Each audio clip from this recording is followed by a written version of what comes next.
آپ کیا بات کر رہے تھے کہ مرد کے لیے کتنی انگوٹھیاں پہننا جائز ہے یا کتنی انگوٹھیاں پہننا جائز نہیں ہے؟ تو اس بارے میں جو شریعت مطہرہ حکم بیان کرتی ہے نا جی، وہ یہ ہے کہ مرد کے لیے صرف ایک چاندی کی انگوٹھی اور اس کا بھی وزن 4.5 ماشے سے کم ہو اور اس میں ایک نگینہ ہو تو مرد ایسی ایک انگوٹھی پہن سکتا ہے۔ اب اگر کوئی مرد ایک سے زائد انگوٹھیاں پہنتا ہے یا کوئی مرد اپنے ہاتھ کی انگلیوں کے اندر کوئی لوہے کا چھلا پہنتا ہے یا لوہے کی یا کسی اور دھات کی، چاندی کے علاوہ کسی اور دھات کی انگوٹھی پہنتا ہے تو اس کے لیے یہ انگوٹھی پہننا جائز نہیں ہے۔ یہاں تک کہ اگر کوئی شخص اپنے آپ کو پیر کہلواتا ہے اور وہ اپنے ہاتھ کی انگلیوں میں ایک سے زائد انگوٹھیاں پہنتا ہے، یا کوئی مسجد کا امام ہے اور وہ اپنے ہاتھ کی انگلیوں میں ایک سے زائد انگوٹھیاں پہنتا ہے، تو ایسا شخص نہ پیر بننے کا اہل ہے اور نہ ہی ایسا شخص امام بننے کا اہل ہے،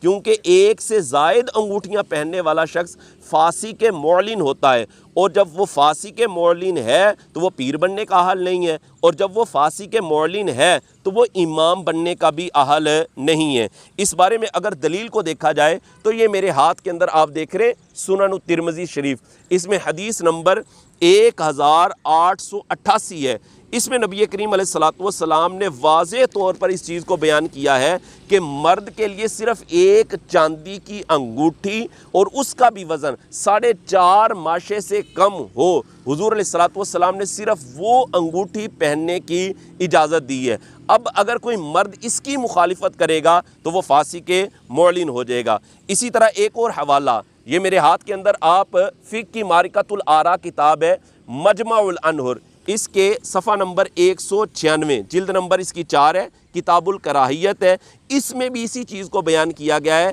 کہ مرد کے لیے صرف ایک چاندی کی انگوٹھی اور اس کا وزن 4.5 ماشے سے کم ہو، اس میں ایک نگینہ ہو، وہ پہننا جائز ہے۔ اگر مرد ایک سے زائد انگوٹھیاں پہنے گا تو فرمایا وہ فاسق معلن ہو جائے گا۔ اسی طرح یہ میرے ہاتھ کے اندر آپ فتاوی رضویہ شریف دیکھ رہے ہیں، اس کی جلد نمبر 6 ہے، صفحہ نمبر 626 پر امام اہل سنت نے اسی چیز کو بیان کیا کہ وہ شخص کہ جو داڑھی منڈاتا ہے یا اپنی داڑھی کو خشخشی رکھواتا ہے، یعنی ایک مٹھی سے کم کر لیتا ہے، کینچی لگواتا ہے، یا ایسا شخص کہ جو اپنے ہاتھ کی انگلیوں کے اندر انگوٹھیاں پہنتا ہے، ایک سے زائد پہنتا ہے، یا 4.5 ماشے کے وزن سے زیادہ وزن کی وہ انگوٹھی چڑھا لیتا ہے، تو امام اہل سنت علیہ رحمہ فرماتے ہیں کہ ایسا شخص امام بننے کا اہل نہیں ہے، اور اس کے پیچھے اگر کوئی شخص نماز پڑھے گا تو یہ نماز مکروہ تحریم